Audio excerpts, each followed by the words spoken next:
Hi, my name is Bob Kraft. I'm the founder and CEO of Powerphase. I grew up on a farm in Ohio with 5 brothers and sisters, and as the oldest son, it was my job to keep the farm equipment running properly. So you might say I've been making machines run better my whole life. I had the fortune to work in the power industry for 25 years. First as an engineer with GE and Pratt & Whitney, then starting a company called PSM, the world's largest manufacturer of aftermarket gas turbine parts. PSM had the fortune of being sold to Alstom in 2007 for $241 million. Our vision is to take the most efficient power plants and make them even more efficient, more powerful, and more responsive. Our flagship product does exactly this. It's called Turbophase. It adds large amounts of fast, flexible energy to newer existing combined cycle power plants. It comes online so fast it gives utilities a unique operational method never available before, which results in 5 to 10% grid efficiency improvement, which is equivalent to decades of gas turbine technology advancement. This means fuel savings to the ratepayer and a cleaner environment. The grid efficiency that our system offers, because of the flexibility and power and efficiency, are on the order of 10% grid efficiency improvement. What does the OEM say about your product? We're starting to get OEM adoption, and for example, we just signed a deal last week with PWPS, which is a group company of Mitsubishi Hitachi Power Systems, MHPS. And basically, we're going to be working together on new and existing gas turbines, where we'll offer them the product on new gas turbines, and they will help us on the integration with their gas turbine, their FT8 gas turbine, on existing power plants.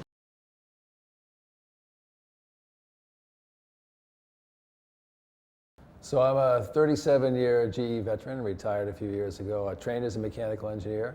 Came up through the GE power business, working in engineering, then did some business roles. Ended up leading the power generation business for 8 years. I had a great run there, took it from losing money to making a lot of money. Most successful run ever in the company. Part of that time, we got the wind business out of Enron's bankruptcy, turned that around, and today that's an $8 billion global business. My last 10 years, I ran the GE Global Research Center and was the chief technology officer of the company. I got to see lots of business cycles in my time in GE Power, some of the worst and some of the best. The customers are global in that business, and they had a changing need for technology. I saw the industry go from a focus on large steam turbines to a focus on gas turbines and combined cycle power plants and distributed power. Tremendous change in the industry. I learned an awful lot during that time. In the power business, cost of electricity generation is the key metric. And the key to getting low-cost generation is to have the highest efficiency possible. So everyone in the industry spends literally billions of dollars developing systems that can give you peak efficiency. Renewable power has changed the power industry in remarkable ways. Because it's variable, because the wind doesn't blow all the time and the sun doesn't shine all the time, you have to have systems that can offset that, and offset that in a very rapid way. So gas turbine systems can do that, and in today's world, they need to be moved up and down the power generation cycle in a very rapid way. So you need systems that can respond very effectively and very quickly. So in the power business, you use every trick in the technical book to get efficiency up. Sometimes it's tweaking the way the blades are designed to get more uniform flow. But many times in the gas turbine world in particular, it's about raising the firing temperature of the gas turbines. So that drives thermodynamic efficiency in a very powerful way. And that really stresses the material sets in these systems. So you need lots of materials innovation as well as combustion innovation to drive these efficiencies gains that you want.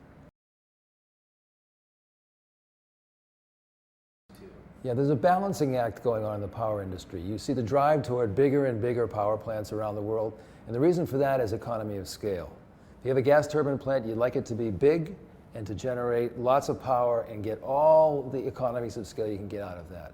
On the other hand, you have distributed generation where you want to be close to the user of the power. so you can avoid transmission and distribution losses and costs. So you have two competing kinds of things because distributed power wants to be small. So drive toward the big, at the same time a drive toward the small. I've had the really tremendous fortune to be able to work in a variety of scenarios that were exciting. I had a great time leading the power generation business and taking it from a losing business to the most profitable business in the company. I'm very, very proud of that. But I also had a wonderful time leading the GE Global Research Center and being the Chief Technology Officer of the company. I got to see tremendous innovations across industry ranging from healthcare to aviation to power, and I saw the changes that we brought to the world make a real difference in those industries and for the people that they serve. I got introduced to Powerphase by two different groups. I knew two investor groups that are significant. They have resources, they have technical know-how, and they have money. They introduced me to Powerphase thinking that it might be a good fit for my background. And first of all, they wanted my opinion about the company so they could decide whether they would like to invest or not.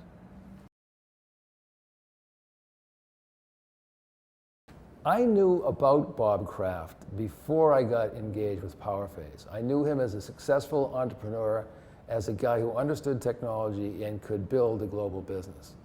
When I got to know him personally, as I talked with him about Powerphase, I got to understand him as a guy who is very entrepreneurial, who's very technically grounded, and knows how to make a business successful. And really that stems from his understanding of the technology and what the customers in the power industry really need.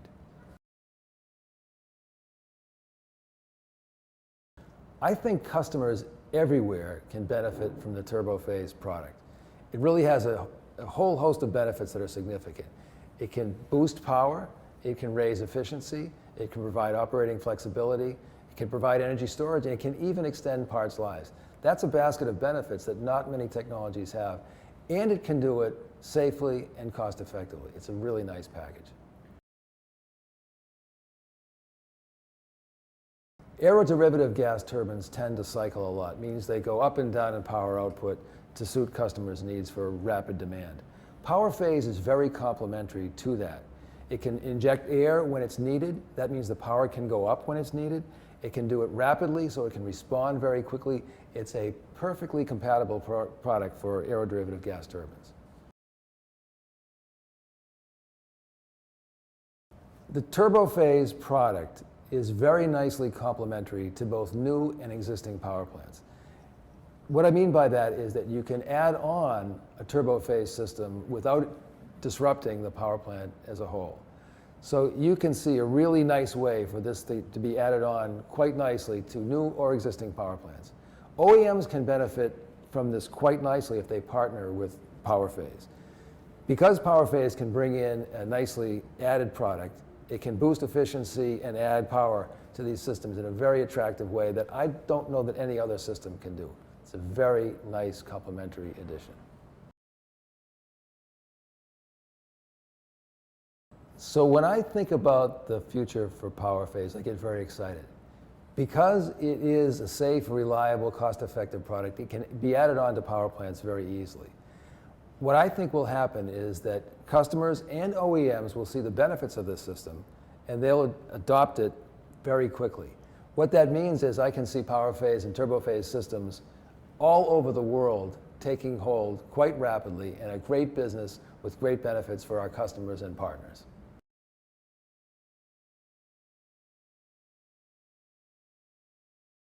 You know, I worked for NextEra Energy at the time, and I was just about ready to retire, actually. We knew Bob, actually. We knew him probably better than he knew we knew him because we kept tabs on PSM when he originally founded and built PSM. So when he was starting something different, we had to keep track of it. And once I retired, you know, he asked me to see if I could help them, you know, move forward. And so it looked like a good fit. Well, I was responsible for procurement of about $22 billion of equipment over the last 10 years to build and construct power plants. So, you know, I know the OEMs very well. So that really works well for us because, you know, we have people we can talk to at senior levels to try to really educate the OEMs because we really want to work with the OEM. So that's definitely one synergy. The other thing is that I've been through the development process, at NextEra for a long time, and that's essentially what this is. We have to develop customers and then provide, something to them and help them figure out how to use it in the most constructive way. I've done that too. There's so much optionality if you put in a Powerphase unit into a utility grid system. So first you can start with the fact they can get additional power, so that at a very reasonable, very economical cost point, right? Then they have efficiency along with that. So if you just look at it from the unit standpoint, they can get benefits there. Yeah. Then you go to the next step, right? Which is what other optionalities they give you in a grid system. So they could potentially very easily turn off a unit that's not operating efficiently, but they need there for support of that system, turn that unit off and ramp up Powerphase units across their system as they need it, quick, efficient, and much cheaper to operate. Okay, so that's really the big benefit in a networked system.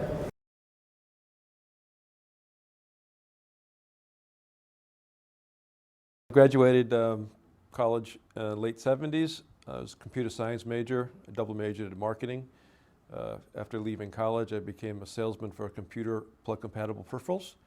Eventually became part of a startup called EMC. I was employee number 4, and I ran the sales organization for 54 quarters, including our first $1 billion quarter. In the information technology business, innovation and disruption is systemic.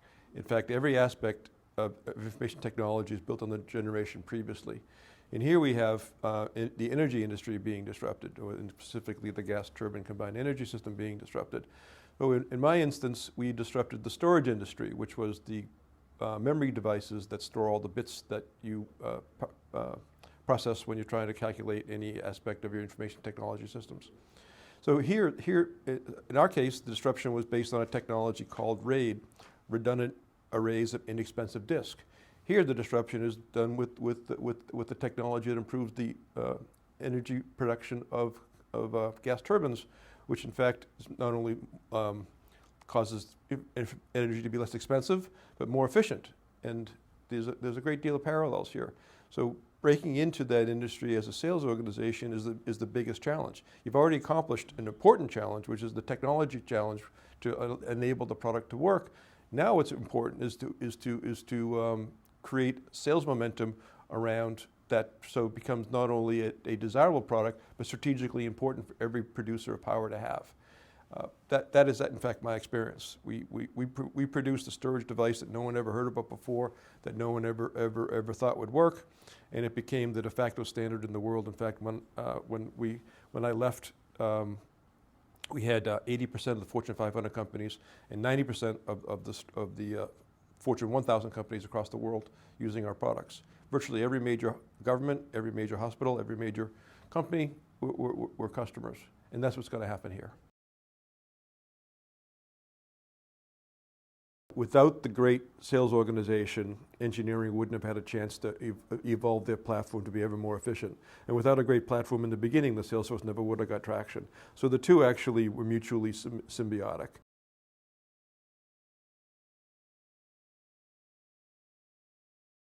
I'm Pete Sobieski. I'm on the board of directors with Powerphase. And as far as my background, I started off with General Electric out of college, and worked in the field engineering program installing gas turbines, steam turbines, and doing major maintenance. From there I ended up going to Enron, which they had a pretty diverse fleet of Westinghouse, GE turbines, Alstrom, so it kind of broadened my experience base with troubleshooting engines problems. From there I ended up going to Calpine, which was just really starting off with a large F fleet, both 501Fs and 7FAs, so you got a lot of exposures of upgrades, modifications, fixing turbine problems, and so customer side, certainly at Calpine. So pretty diverse background in owning and operating and maintaining gas turbines. When I was at Calpine, we were looking at a way to how do we solve problems and then how do we improve our fleet, and that's pretty much the beginning of meeting Bob. at Calpine, we had all contractual services. So we contracted all the turbine maintenance to either General Electric or Siemens. And over a number of years, we went to the self-perform model where we broke our contracts with the OEMs and paid a fine for it.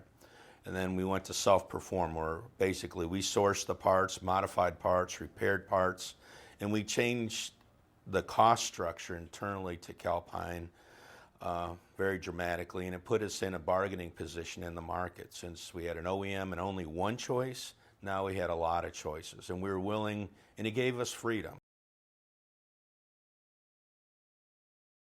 It's an industry that's always evolving. It never really stays the same. So I've been overhauling turbines for just short of 30 years now. You get a new engine, you overhaul it, you modify some parts, you fix some technical issues, but as time goes by, there's always upgrades, modifications, or new problems as parts get older. So it never stays the same. It's always evolving. There's always new things to it. You know, in the old days, it was more about firing temperature, but that's part of the answer. You know, what changes for the metallurgy of parts? It's always been an industry that's always evolving and changing, and it's never been stagnant. So for me, it's been good career-wise because there's always the next problem to solve. There's the next new idea to try and things along those lines.